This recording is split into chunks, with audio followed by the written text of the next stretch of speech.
네, 여러분 안녕하십니까. 전주 MBC 시사토론의 송인호입니다. 올 한 해 코로나19로 가장 큰 혼란을 겪은 곳이 바로 우리 교육 현장이 아닐까 싶은데요.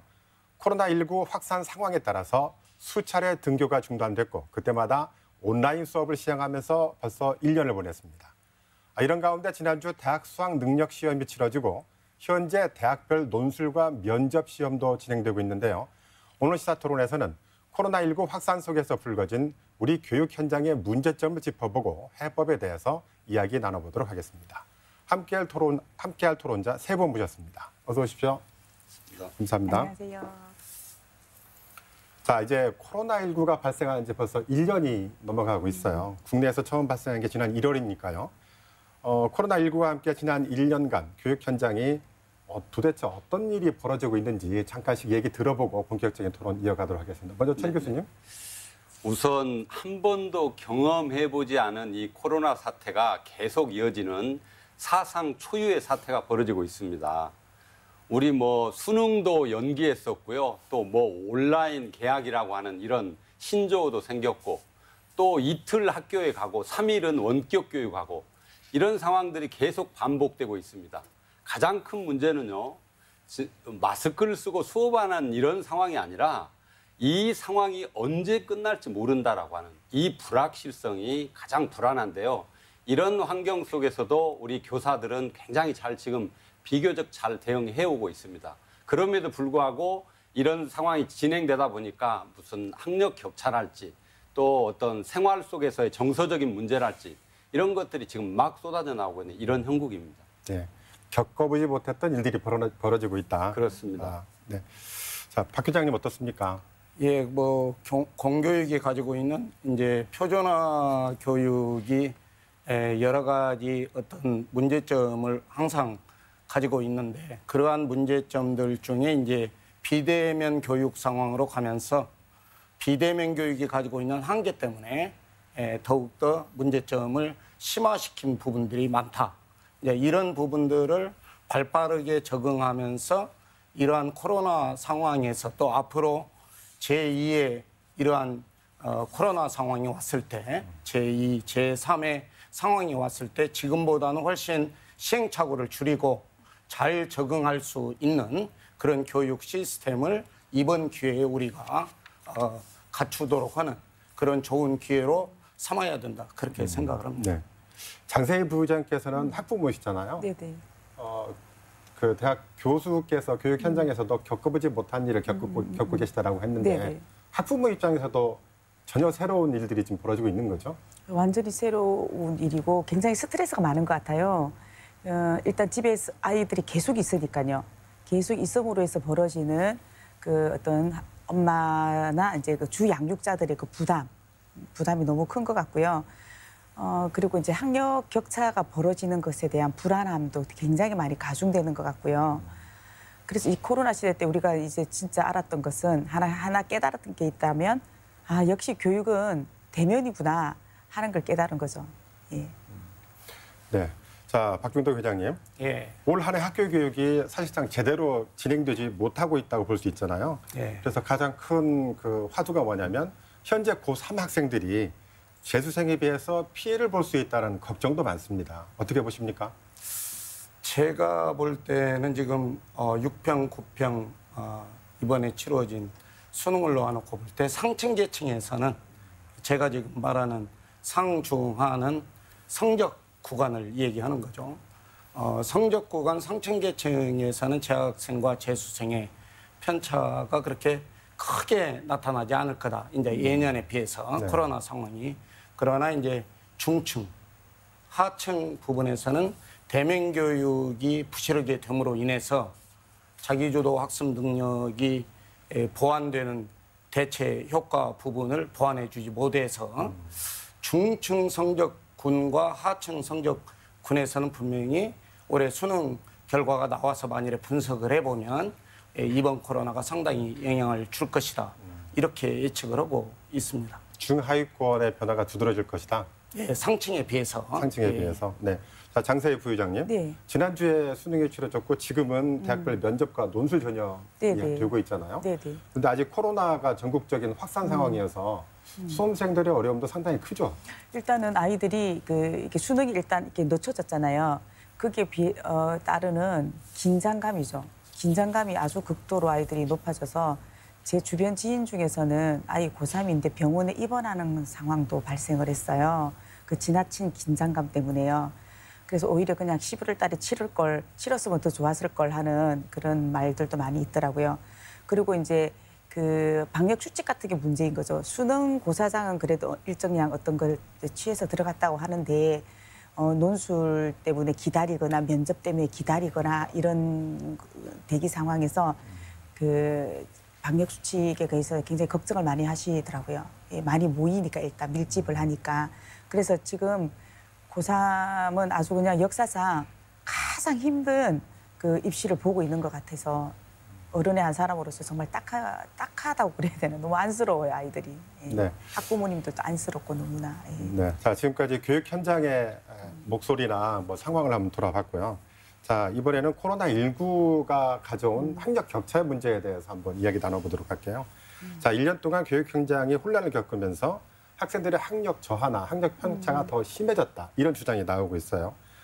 이런 주장에 대해서 어떻게 보고 계신지 청 교수님께서는 어떻습니까? 네. 사실 이제 학교가 많은 분들은 공부하는 곳이다 이렇게 생각을 합니다. 그래서 학교를 바라볼 때 학력이라는 관점에서 바라보는 시각이 많은데요.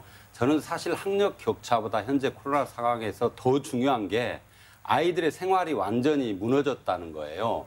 정서적으로 예를 들어서 우리가 먹고 자고 놀고 이런 것들이 기본적인 삶의 패턴이 되면서 거기에 일이 있고 아이들에게는 이제 학습이 있는 거죠. 그런데 그간의 학교가 급식을 공동으로 같이 먹던 그런 문화였는데 이제 그런 것도 못 하잖아요. 노는 것도 친구들하고 놀았는데 이제 못 논단 말이에요. 그리고 이제 실제 이 학습 상황이 선생님하고 수업을 안 하고 이제는 미디어로 하기 때문에 완전히 환경이 달라진 겁니다. 이것이 자는 시간까지도 연결이 되면서 정서적인 문제가 이제 벌어지고 그 상황 속에서 부모의 지원을 받을 수 있거나 또는 뭐 학습 애들이 자기 주도적 학습 능력이 있거나 또는 돈이 많아서 사교육을 받을 수 있거나 이런 상황들은 그런 문제에 대해서 잘 대응을 해가는데 전혀 거기로부터 방치되어 있거나 이런 아이들은 정말로 심각하죠. 이런 상황으로 그래서 사회적 불평등이 학습 격차로 그대로 이어지는 현재 이런 상황을 우리가 이제 목도를 하는 거죠. 목도를. 그래서 예. 말씀하신 사회적 그 불균형이라는 게 네네. 어떻게 보면은 경제적 불균형으로 그렇습니다. 그렇습니다. 부모의 소득, 그다음에 가정의 여건이나 배경 이것들에 따라서 완전히 편차가 벌어지고 있는 이런 상황으로 특히 뭐 예를 들어 장애인이랄지 또 환경도 디지털 환경이랄지 이런 것들이 잘 구비된 지역과 그러지 않은 지역, 특히 우리 지역 같은 경우는 그 농어촌 학교가 많잖아요. 근데 학교에서 그나마 그런 것들을 다 이렇게 채워줬는데 가정으로 돌아가면 예를 들면 다문화 가정이 많다랄지 또 뭐 할머니하고 같이 사는 이런 환경에 있다랄지 그러면 할머니가 그걸 해줄 수가 없잖아요. 할머니 할아버지들이 이런 여건들 때문에 계속 벌어지는 거죠. 심각하게 받아들여야 되는 내용 중에 하나라고 봅니다. 네. 자, 박종덕 회장님, 네. 천 교수 말씀 들으셨는데 어떻게 생각하십니까? 예, 뭐 분명히 그러한 학력 격차나 방금 천 교수님이 말씀하신 대로 소득계층에 따른 비대면 교육에 있어서의 대체학습, 대체교육에 분명히 차이를 가져오는 문제점이 있죠. 근데 오히려 저는 뭐냐면 사실은 학교 교육이 전인 교육을 지향하는 측면에서 보면 정서적인 비대면 교육으로 오히려 교육이 대체되는 학습 교육의 문제점도 있지만 더 큰 건 비대면 교육 상황에서 벌어지고 있는 전인 교육에서의 결함. 이제 이 부분을 우리가 예산이나 앞으로 예를 들어서 뭐 전라북도 교육청 예산이 3조 5천억이다. 그러면 인건비 2조 1천억 빼고 나면 1조 4천억을 가지고 어떻게 우리가 지향하는 교육을 이룰 것인가.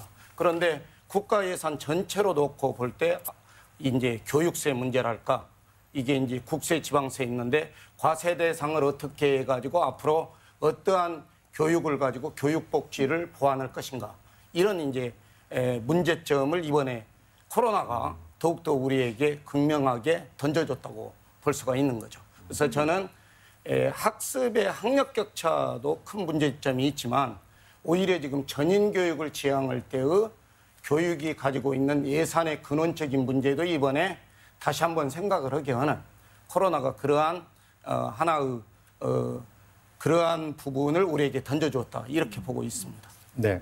자, 장사희 부의장께서는 네네. 학부모 운동을 하고 계시잖아요. 네네네. 제가 말씀드린 그 교육의 학력 저하나 격차의 심화 이런 걸 좀 많이 느끼십니까?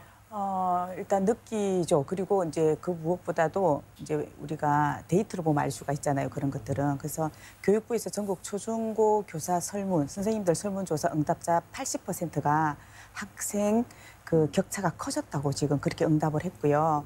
이유는 자기 주도적 학습 능력의 차이가 나는 거죠. 그리고 학부모의 학습 보조나 이런 것들의 차이가 좀 나고요. 그다음에 지난 6월 고3 학생들 수능 모의고사에서도 중위권 성적 학생은 줄고 하위권 학생들이 더 늘어난 거죠. 그러니까 이런 것들이 일단 데이터로 좀 나와 있고요. 그다음에 이제 온라인 학습을 하다 보니까 그런 부분 있잖아요. 아주 어려운 지점에서 좀 또래들끼리 어떤 그 모둠 학습을 한다든지 했을 때 그걸 좀 딱 이제 풀 수 있는 그런 지점이 있구나. 선생님이 요 한 부분만 딱 도와주면 되는데 온라인 학습을 하다 보니 아이들이 그냥 어려우면 포기를 해버리는 거죠. 포기를 하다 보니까 훨씬 더 힘들어지고 그다음에 온라인 학습의 또 후유증 중에 하나들이 그것만 공부만 하는 게 아니잖아요. 여러 가지 미디어를 가지고 하다 보니 뭐 게임도 좀 많이 하게 되고 또 청소년 도박 같은 것들도 굉장히 증가한다라고 하는 제가 그런 뉴스 들었었거든요. 그런 여러 가지 어려움이 좀 많이 뒤따르는 것 같습니다. 네. 자, 청 교수님. 네네. 코로나19 확산으로 대부분이 학교에서는 온라인 교육으로 대체를 하고 있잖아요. 네네. 지금은 어떨지 모르겠지만 학기 초에는 뭐 제대로 방송이 안 되고 네. 끊기고 막 그런 어려움들이 많았어요. 지금은 네네. 어떻습니까? 지금은 이제 조금씩 자리를 잡아가고 있는데요. 어쨌든 간에 코로나 사태가 수업의 방식을 변화시켰고 그러려면 그 방식에 맞는 어떤 내용도 구성이 이렇게 돼야 되잖아요. 예를 들면은 교과서라고 하는 것은 교실 안에서 선생님들하고 함께 할 때 유용한 자료란 말이에요. 그런데 지금 아이들하고 온라인 수업을 하려면 뭐 교과서도 디지털 교과서 같은 게 만들어져서 거기 누르면 화면에 뭐 그림이랄지 이런 것들이 쫙 가야 애들이 여기에 집중도 하고 그러죠. 보통 8살 초등학교 1학년 뭐 3학년 애들이 8살에서 10살짜리 아이들인데 이 아이들을 온라인 방식으로 앉혀놓고 수업을 한다고 했을 때 그 집중을 기대한다는 그 자체가 저는 무리라고 봅니다. 그래서 예를 들어서 비대면 수업이라고 하는 것은 대면 수업보다는 훨씬 조건이 좋지 않다라고 하는 걸 이제 사실은 생각을 하고 아이들이 자기주도적 학습 능력이 좀 구비됐다랄지 또 그런 어린 아이들을 학습 도우미로서 누군가 옆에서 좀 보살피거나 도와줄 수 있는 이런 조건이랄지 이런 것들이 갖춰진 상태에서 사실 온라인이 만들어져야 되고요. 또 하나는 선생님들마다 여기에 대응하는 능력의 차이가 있습니다. 교실에서 수업하는 거하고 달리 그러다 보니까 이제 젊고 또 그런 IT 기술에 능숙한 선생님들이 자기 역량을 발휘하는 상황하고 또 경험은 풍부하지만 그런데 좀 덜 익숙하신 선생님들이 대응하는 방식이 달라서 완전히 온라인 수업에서의 격차나 이런 상황들도 현재 굉장히 좀 진행되고 있다라고 봐야죠. 네. 네. 자, 장세희 부회장님. 네. 교육이라는 게 그 온라인으로 지식만 전달받는 게 아니라 뭐 교사로 맞아요. 그다음에 친구부터 이렇게 서로 예. 부대끼면서 배우는 게 교육인데 네. 지금의 이제 온라인 교육은 그걸 못 하잖아요. 그렇죠. 이 지금의 온라인 교육 어떻게 좀 개선이 됐으면 좋겠어요. 정말 심각하죠. 이게 학교 교육이라고 하는 게 이 지식 전달만 있는 건 아니잖아요. 말씀드렸듯이 여러 가지 이제 전인 교육들, 사람과 사람끼리 만나서 해야 될 이런 것들이 많은데 그런 것들이 안 되고 있는 게 너무 이제 안타깝죠. 그러다 보니 더 이 코로나 시대 때 더 많이 학력만 자꾸 얘기하는 게 아닌가 이런 생각이 들어요. 일단 저는 소규모라도 학생들이 학교에서 선생님을 만날 수 있도록 해야 될 것 같아요. 그러니까 지금은 그 어떤 한 학년이 학교에 가거나 뭐 이런 식으로 3분의 1 등교를 하고 있는데 좀 취약한 학생들은 어떻게 해서든지 그 좀 소규모는 불러도 되니까 학교에 5명이든 6명이든 그런 아이들은 학교로 좀 가서 할 수 있도록 했으면 좋겠고 이제 선생님들도 굉장히 어렵잖아요. 수업을 재밌게 해야 되는 그런 부담감까지 생긴 거죠. 근데 이미 아이들은 미디어에 너무 많이 노출되었기 때문에 재미가 없는 거예요. 그 온라인 수업 영상 자체의 재미를 많이 못 느끼는 거죠. 그래서 좀 미디어의 접근을 좀 더 엄격하게 해야 된다 그럴까요? 미디어 교육이라고 해야 될까요? 그런 부분들도 굉장히 많이 강력하게 좀 병행이 돼야지 온라인 수업도 아이들도 적응하고 그걸 통해서 공부도 할 것 같아요. 네. 예. 네. 자, 정 교수님. 네. 조금 전에 이제 장세희 부회장님 말씀 들었지만 네, 네. 온라인 수업이라는 게 우리가 교육 현장에서 가장 조심해야 될 게 주입식 교육이잖아요. 네, 근데 어떻게 보면 온라인 교육이 주입식으로만 될 수밖에 없는 그런 한계가 또 있는 거고 네. 거기다 덧붙이자면 네. 아까 말씀하신 사회적 네. 그 불평등이 네. 교육의 불평등을 더 심화시킨다라고 네. 하고 있는데 이거 어떻게 보고 계십니까? 그러니까 이런 부분들이 상당히 정말 중요한데요. 아까 이제 우리 장세희 지금 학부모 위원장님께서 그런 말씀하셨지만 온라인하고 만나면서 그거를 잘 활용하고 거기에 잘 대응할 수 있는 역량을 아이들한테 키워줘야 되죠. 그러려면은 우리가 그간에 등한시했던 미디어 리터러시 교육 같은 걸 좀 철저히 좀 시킬 필요가 있거든요.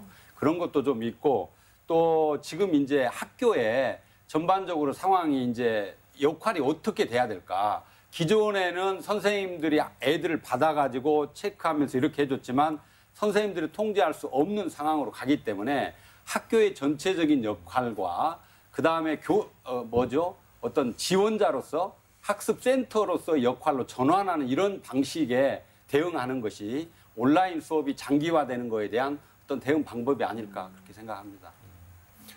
박종덕 회장님. 예. 자, 이런 어려움이 있다 보니까 또 사교육에 기대를 거는 학부모들이 늘고 있다고 그래요. 네. 근데 실제로 보면은 올해 그 사교육비가 역대 최대를 기록했다고 하는데 어떻습니까? 이제 아마 학원 교육 시장으로 놓아놓고 보면 전체 사교육에서 보통 학원 교육이 차지하는 비중이 한 45% 정도 되거든요. 근데 이 부분은 더 줄었을 거예요. 왜냐하면 이제 학원에서도 비대면으로 갈 수밖에 없으니까.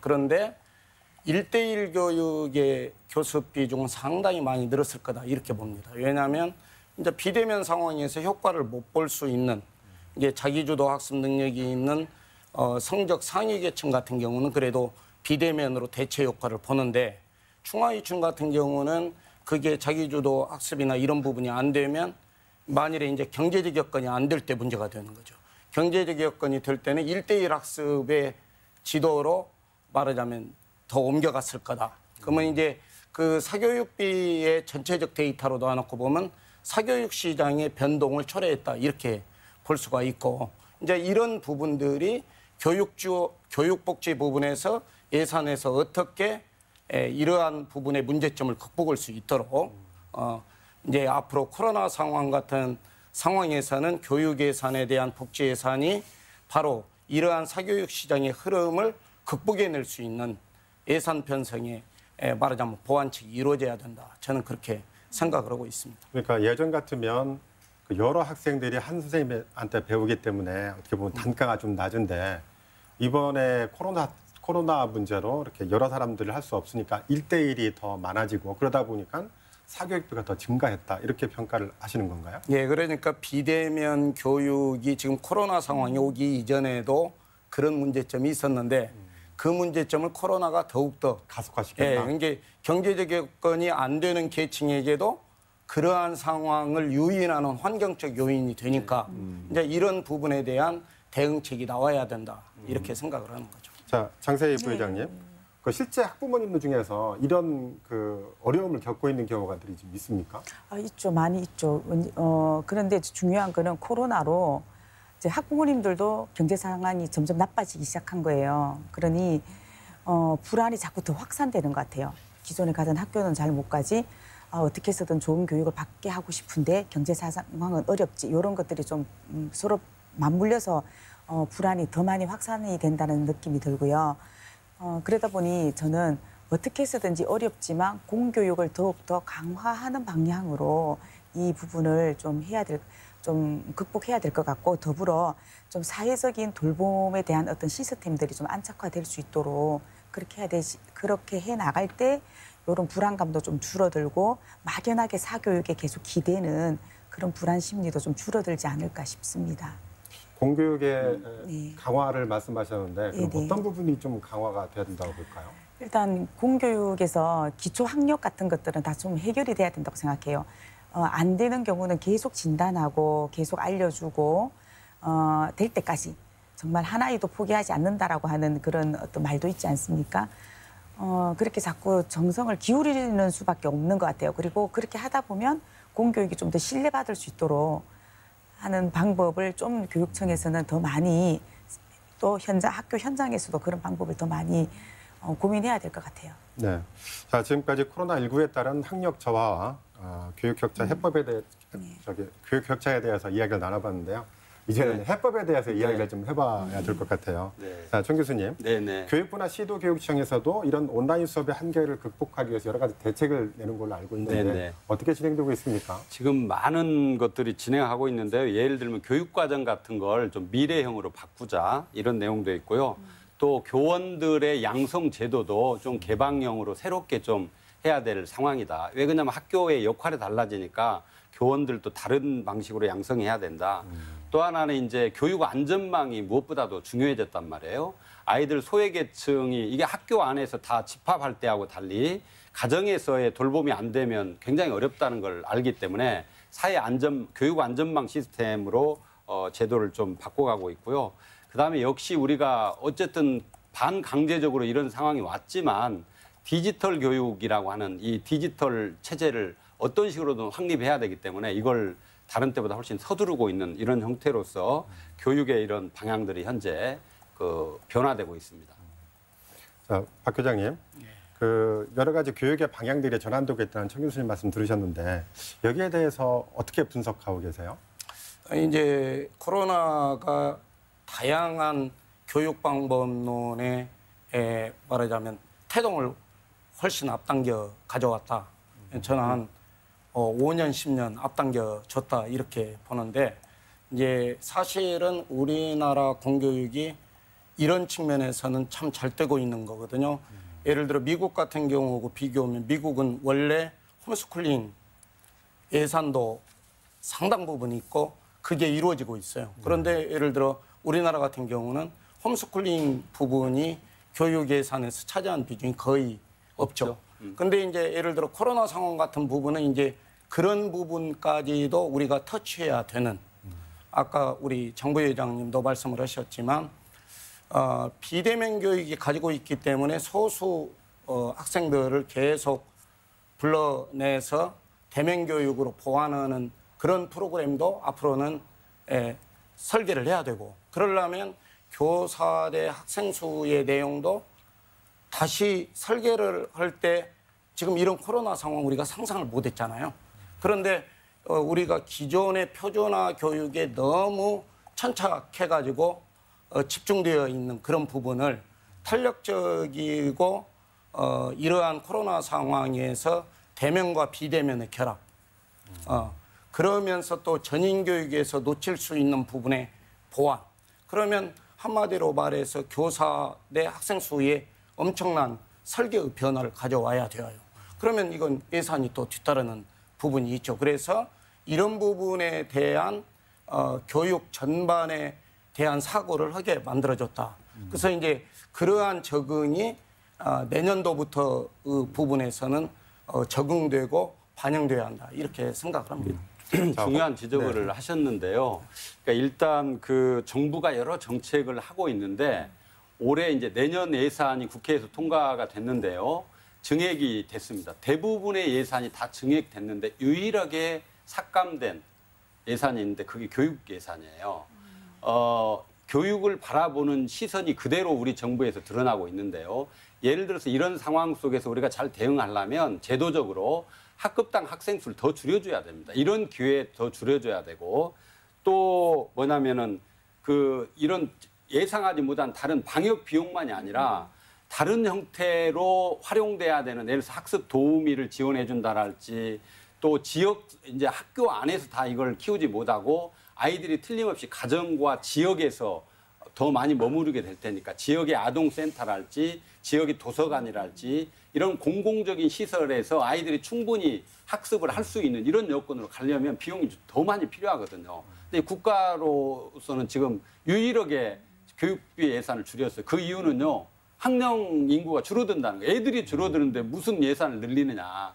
그래서 국가가 지금 얘기하고 있는 여러 가지 것들이 사실은 좀 땜질식이고 임기응변식의 이런 대응책인 것 같아요. 그래서 좀 더 장기적인 안목에서 이 부분을 좀 바라보는 그런 좀 시각의 전환 이런 것들이 좀 필요하지 않을까 봅니다. 네. 자, 박중도 교장님. 조금 전에 홈스쿨링 지원을 예를 들면서 교육의 다양성이 더 강화돼야 된다고 주장을 하셨어요. 자, 그렇다면 현재 정부의 정책에 대해서는 몇 점을 줄 수가 있다고 보십니까? 글쎄 그걸 뭐 점수로 몇 점을 준다. 그런데 방금 청 교수님도 말씀을 하셨다시피 교육 예산 부분에 그런 반영이 없었잖아요.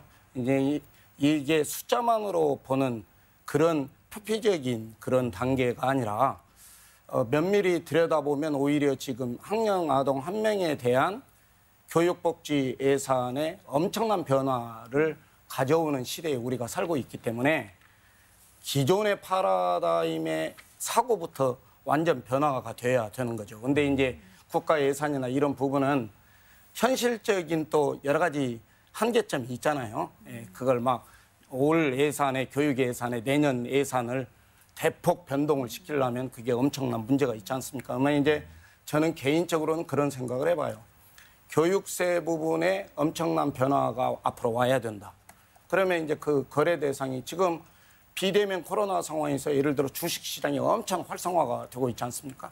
그러면 이제 주식의 어떤 거래 대상에도 우리가 여러 가지 하나의 예입니다만 이제 그러니까 비대면 상황의 생활 속에서 더욱더 확충되는 영역, 그 확충되는 영역을 과세원으로 확보를 해가지고 이제 이건 입법 작용부터 이루어져야 되죠. 예. 그래가지고 국가 예산에 대한 부분에 면밀한 말하자면 우리가 공부를 해야 할 때다 이렇게 생각을 하고 있습니다. 저는 정말 역대 정권에서도 늘 그랬듯이 교육에 관한 것들은 늘 뒷전이었던 것 같고요. 이번 정권 역시 저는 교육은 늘 뒷전이었기 때문에 전 정말 교육 정책에 대해서는 낙제점 주고 싶어요. 그리고 이 코로나 이 상황에서도 우리가 그런 얘기를 여러 가지 얘기들 많이 하는데 사실은 너무 많은 변수를 놓고 얘기한다는 생각이 들어요.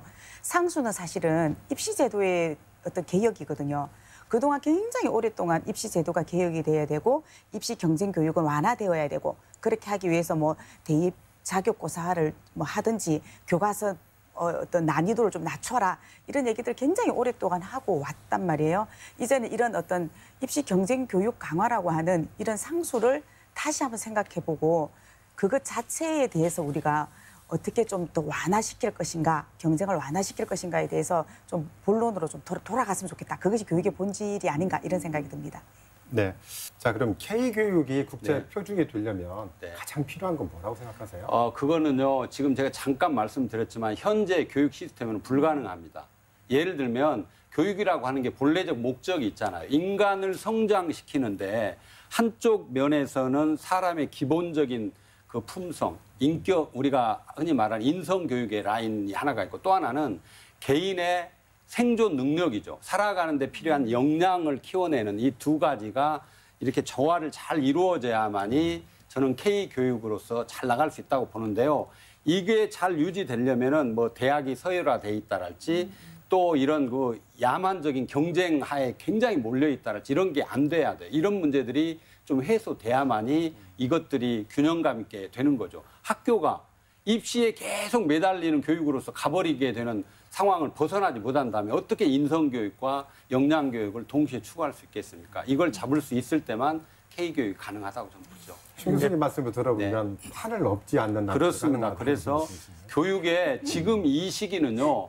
대응하는 시기가 아니라 교육이라고 하는 측면에서 본다면 거의 혁명 수준에 가까운 완전히 리모델링 작업을 하는 이런 시기가 왔다. 이렇게 저는 보고 있습니다. 예, 이제 전 교수님 말씀도 우리가 충분히 들여다봐야 하는 그런 내용이고요. 근데 방금 우리 장 부회장님이 조금 전에 뭐 대입의 수능에 말하자면 자격고사화 뭐 이거 오래전에 나왔던 얘기죠. 그런데 이제 그러한 부분이 지금 뭐 코로나가 오니까 미국의 여러 대학에서 뭐 여기 나와 있잖아요. 학교 내신으로만 대체해가지고 하고 시험 같은 부분을 잠시 유보하는. 그런데 이제 그쪽은 그런 시스템이 되어 있는 거예요. 쉽게 말해서 대학의 선발권이 부여되어 있는 거죠. 우리나라는 아직 국가가 쥐고 있는 거죠. 이제 이게 여러 가지 내용이 복합되어 있는데 방금 말하다시피 교육의 문제에서 결국은 헌법의 보장대로 대학이 교육이 다양화가 되려면 획일화의 해법으로는 되질 않는다는 거죠. 이제 우리 사회도 그 정도로 발전되었고 그렇기 때문에 이제 헌법에 부여된 대로 대학의 선발권이 주어지면 어느 대에서는 수능만으로도 뽑는 대학이 나올 수 있고 아예 수능 무시하고 내신만으로도 뽑는 대학이 나오고 그럴 수 있는 이제 대학의 자유라도 뒤따라 줄 때 이런 전반적인 입시의 문제점이나 이런 부분들이 해소될 수 있다 이렇게 생각을 합니다. 네, 벌써 그 토론을 마무리할 시간이 돼가지고요. 장세희 부의장님 네. 아직 못하신 말씀이 많은데 그 마무리 말씀 가름해서 네. 먼저 말씀해 주실까요? 이렇게 어려운 시기일수록 저는 원래의 교육의 본질로 좀 돌아갔으면 좋겠습니다. 정말 교육이란 무엇인가? 인류는 왜 공부를 하기 시작했나? 저는 이 모든 것들이 사람이 정말 사람답게 살기 위한 거였잖아요. 그런데 오히려 교육 때문에 사람답게 살지 못하는 경우가 자꾸 발생을 합니다. 그렇다면 무엇이 사람이 사람답지 못한 교육을 받는지에 대해서 한번 점검해보고 성찰해보고 불필요한 것은 이제 우리가 늘 주장해왔던 그 많은 것들을 좀 덜어내는 그런 시기가 되었으면 합니다. 네, 이어서 박종덕 회장님.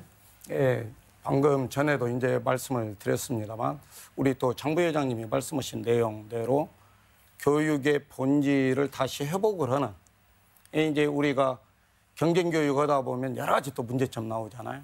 그렇기 때문에 또 국가가 의료처럼 교육 파트 부분에 있어서는 종전의 그러한 의식으로부터 완전히 전환을 해가지고 교육 복지 예산 부분에 접근을 해서 교육의 문제점들을 해결할 수 있는 교육의 본질을 회복하는 코로나 상황이 그러한 계기를 마련해 줬으면 좋겠습니다. 네, 천호성 교수님. 네, 지금 코로나 상황으로 비상 상황입니다. 도대체 코로나는 왜 이런 상황이 됐을까요? 그리고 또 언제까지 이런 상황이 될까요? 우리는 이런 상황을 보면서 이게 우리한테 준 신호라는 생각을 해야 됩니다. 이번 기회에 완전히 교육에 대한 패러다임을 바꿔야 됩니다. 미래 학교가 어떻게 가야 되는지, 교사는 어떤 역할을 해야 되는지를 다시 되돌아봐야 됩니다. 아이들이 학교에 가지 않았을 때 느끼는 학부모님들의 생각이 있으실 겁니다. 학교는 아이들이 그냥 공부만 하는 곳이 아니었고 우리 부모님들이 하시는 일과도 연결된 곳입니다. 그리고 우리 아이들이 민주주의 사회에서 살아가는 시민으로서 성장해가는 묘판을 기르는 곳이기도 합니다. 이런 속에서 반드시 학교와 가정과 지역 사회가 연대해서 아이들을 키워낼 때만 잘 키울 수 있다는 그런 화두를 던져준 것이라고 봅니다. 고맙습니다. 네, 오늘 시사토론에서는 코로나19 확산 속에서 불거진 학력 저하와 교육 격차 문제에 대해서 이야기 나눠봤는데요. 코로나19 확산으로 등교가 중단되고 온라인 수업이 진행되면서 학생들은 물론 가정과 교육 현장에서 어려움이 많은 한 해였습니다. 아직 끝나지 않은 바이러스와의 싸움에서 같은 문제를 되풀이하지 않도록 해결책을 찾는 데 다방면의 지혜가 모일 수 있길 기대해 봅니다. 오늘 순서는 여기까지입니다. 시청해 주신 시청자 여러분 그리고 함께해 주신 토론자 여러분 고맙습니다.